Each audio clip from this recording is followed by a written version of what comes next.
அத்தியாயம் 35. இருள் சூழ்ந்த நேரம். எப்போதும் 8 மணிக்கெல்லாம் வந்துவிடும் யோகமித்ரன் 9 மணியாகியும் வராமல் இருக்கவே எதிர்பார்க்க ஆரம்பித்தாள் இளையராணி. இருக்கும் போது பேசாதவள் இல்லாத போது பேச துடிக்க, கைபேசியும் இல்லாது அறைக்குள் அடைந்து கிடக்க என்னவோ போல் ஆனது. உள்ளே நடந்து கொண்டிருந்தவளின் பார்வை மட்டும் வாசலில் இருக்க, இளையா இளையா மாமியார் குரல் ஓங்காரமாய் செவியில் தீண்ட, இப்ப எதுக்கு இதுக்கு என்ன கூப்பிடுறாங்க நினைத்து கொண்டு அறையை விட்டு வெளியே வந்தாள். இந்தா நேரமான சாப்பிட வரமாட்டையோ, 9 மணி ஆச்சுல, உனக்கு விருந்து வச்சு கூப்பிட்டேன்னு நினைப்பா, வா வந்து தின்னு கூறியவாறு அவரோ டைனிங் டேபிளில் அமர, இல்லாத்த அது அவங்க இன்னும் வரலையே தயக்கத்தோடு கூறினாள். அவன் இங்கன இருக்கான், அவன் தான் மதியமே திருச்சிக்கு போயிட்டானே, வர 10 நாள் ஆகும். இங்க அதனை கேட்டவளோ அதிர்ந்து போய் அப்படியே அமர்ந்து விட்டாள்.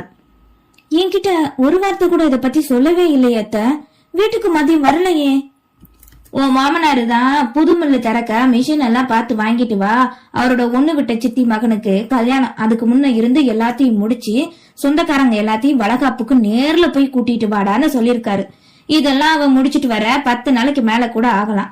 என்னத்த வீட்டுல இருக்க நீ, புருஷன் எங்க போறா வரான்னு கூட தெரியாம திட்டிக் கொண்டே அவர் உணவருந்த 2 நாளாக தன்னையை சுற்றி சுற்றி வந்த காரணம் இதுதானா? இதனை கூட வந்தது தெரியாமல் தான் ஒதுக்கி போனோமே.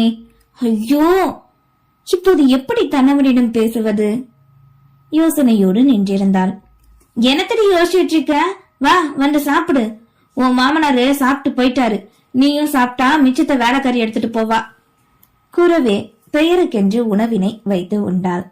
சிறிது நேரம் செல்ல, அத்தை என் மொபைல யார்கிட்டயாவது சொல்லி சரி பண்ண கடையில குடுக்கீங்களா மென்மையாய் கேட்க, அதே இருக்குடி, சும்மா வீட்டுல கிடக்குறவளுக்கு அதான் பாக்குறதுக்கு டிவி இருக்கு, அவசரம் பேசணும்னா அதான் அந்த லேண்ட்லைன் இருக்குல்ல, பின்ன என்னடி, நான் என்ன மொபைலா வச்சுக்கிட்டு கிடக்க இந்த வீட்டுல, இல்லாம தானே நான் இருக்கேன், அதே மாதிரி இரு கோபத்தோடு புலம்பினார்.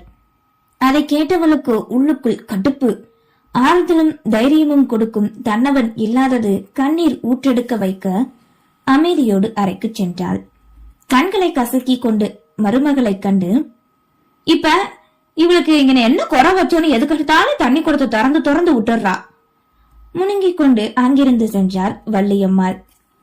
அதே இரவில் தன்னறையில் அமர்ந்திருந்த யாழ்மதிக்கோ இளந்திரையனின் நினைவு மட்டுமே. கைகளோ அவன் அணிவித்த பிரேஸ்லெட்டை வருடியது. பலமுறை முயற்சி செய்து பார்த்தும் அவனோ அழைப்பினை எடுக்கவில்லை. கடைசியாக ஒருமுறை அழைத்து பார்க்க அப்போதும் அதே பதில்தான். குறுஞ்செய்தி அனுப்பியும் பதிலில்லை. மவனே இருடா இரு, என தவிக்க வைக்கிறேல, இதுக்கு ஒரு நாள் நீ நல்லா அனுபவிப்படா.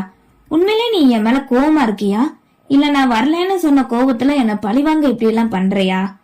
இருக்கட்டும்டா, உன்னை கவனிச்சுக்கிறேன். நான் ஒன்ன நினைச்சு வருந்துவேன்னு மட்டும் கனவு கொட்ட கட்டிடாத. அதே மாதிரி நானா வந்து பேசுவேன்னு நினைக்காதடா மனதிற்குள் எண்ணி கூறிக்கொண்டவளோ ஆங்கிரி சிம்பிளாக அவனுக்கு அனுப்பிவிட்டு படுக்கையில் கவிழ்ந்தாள்.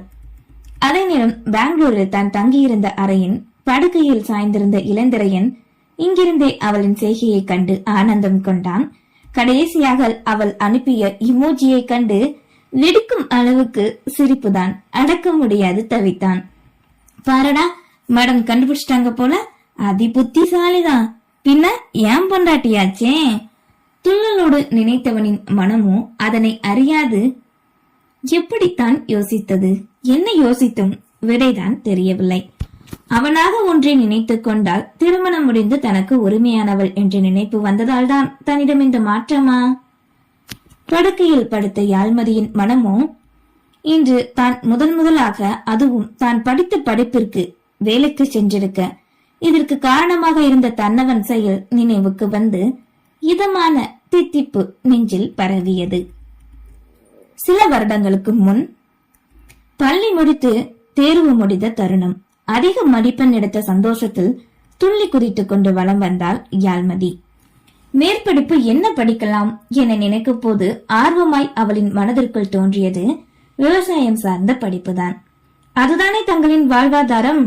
அதையே படித்து அதிலே புதிதாக ஏதாவது செய்தால் என்ன என்ற நினைப்பில் இருந்தால் அதற்கு எவ்வளவு செலவாகும், எந்த கல்லூரியில் படித்தால் ஸ்காலர்ஷிப் கிடைக்கும், கோச்சிங் எங்கு நன்றாக இருக்கும் என கூகுளிடம் கேட்டு தெரிந்து குறிப்பெடுத்துக் கொண்டாள்.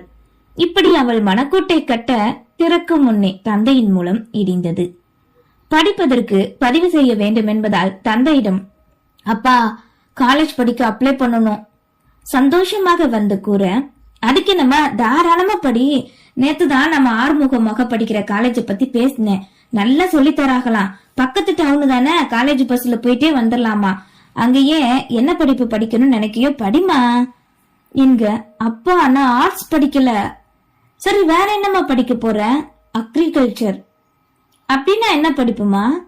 விவசாயம் சார்ந்த படிப்பு. கோவையில ஒரு காலேஜ்ல பாத்திருக்கேன்ப்பா, அங்க நல்லா சொல்லி தருவாங்க, ரொம்ப செலவாகாது, ஹாஸ்டல் பீஸ் கூட கம்மியா தான் வரும், அதுவும் போக என்று தந்தைக்கு புரிய வைக்கும்படி விலக்கி கொண்டிருக்க மகள் கூறுவதை ஏற்க மறுத்தார். இங்க பாருமா, பக்கத்துல படிக்கனா படி, என்னால உன்னை அவ்வளவு தூரம் அனுப்ப முடியாது, உன் அக்கா கூட இங்க தானே படிக்கிறா, பின்ன என்ன உனக்கு? அதானே, நல்லா சொல்லுங்க இவளுக்கு. இங்க பாருடி, இன்னும் கொஞ்ச நாள்ல உன் அக்கா படிப்பு முடிச்சிருவா, அவளுக்கு கல்யாணம் பண்ணி தரணும், நகையெல்லாம் பேங்க்ல அடமானத்துல கிடக்க, அதை திருப்பணும், இந்த லட்சணத்துல வெளியே தங்கி படிக்க போறியா, அதுவும் களை வெட்ட புல்லு புடுங்குறத பத்தி, அதுதான் உனக்கு வேணா சொல்லு, நானே சொல்லி தரேன் வா. அதட்டலோடு அங்கே வந்த மகாலட்சுமி உரைக்க, அம்மா உனக்கு புரிய மாட்டேங்குது, இந்த படிப்பு படிச்சாலும் மதிப்பு இருக்குமா, அப்ப பிளீஸ் வா. தந்தையின் கரங்களை பற்றி கொண்டு கெஞ்சினாள். பண பிரச்சனை இல்ல, கஷ்டப்பட்டாலும் படிக்க வைத்து விடலாம், ஆனால் செல்ல மகளை தான் வெளியூர் அனுப்ப மனமில்லை, அதுவும் போக அவளுக்கு நீண்ட தூர பயணம் என்பது ஆகவே ஆகாது. இங்க பாருங்கம்மா, பக்கத்துல இங்கனே ஏதாவது இருக்கா? இருக்குப்பா, ஆனா 2 பஸ் மாறி போற மாதிரி தூரமா தான் இருக்கு, அந்த காலேஜ்ல சேர்ந்தாலும் கோச்சிங் சரியா இருக்காது, ஸ்காலர்ஷிப் கிடைக்காது, கஷ்டம்ப்பா என்று போராடி பார்க்க லேசாக மனமிறங்கிய தங்கப்பாண்டி மறுபடியும் மறுத்து விட்டார். அதெல்லாம் வேண்டாமா, நீ பக்கத்துல நான் சொன்னதுலே படி, ஆறுமுகமாக கிட்ட சொல்லி ஃபார்ம் வாங்கிட்டு வர சொல்றேன், அதை அனுப்பி கொடு நீ என முடிவாக கூறியவர் அங்கிருந்து சென்று விட்டார். யாழ்மதியோ முகத்தை தூக்கி வைத்துக் கொண்டு வேண்டா வெறுப்பாக சுற்றி வர, பெற்றவர்களோ அவளின் பிடிவாதத்தை கண்டு கொள்ளவே இல்லை. பிரியதர்ஷினியும் சில அறிவுரைகளை வழங்க, எங்கே இந்த படிப்பாவது போய் விடுமோ என்ற நினைப்பில் ஆர்ட்ஸ் கல்லூரியில் அப்ளிகேஷன் போட்டு வைத்தாள். மனமோ அதனை படிக்க வெறுத்தது. இப்படியே நாட்கள் செல்ல, கல்லூரிக்கு வந்து சேர்ந்து அட்மிஷன் போடலாம் என லெட்டர் வரவே, சென்று வா என கூறினார் தங்கப்பாண்டி. விருப்பமில்லாமல் கடமைக்காக தலையை ஆட்டி வைக்கவே, எங்கே சேராமல் இருந்து விடுவாளோ என்ற எண்ணத்தில் இருந்தார்.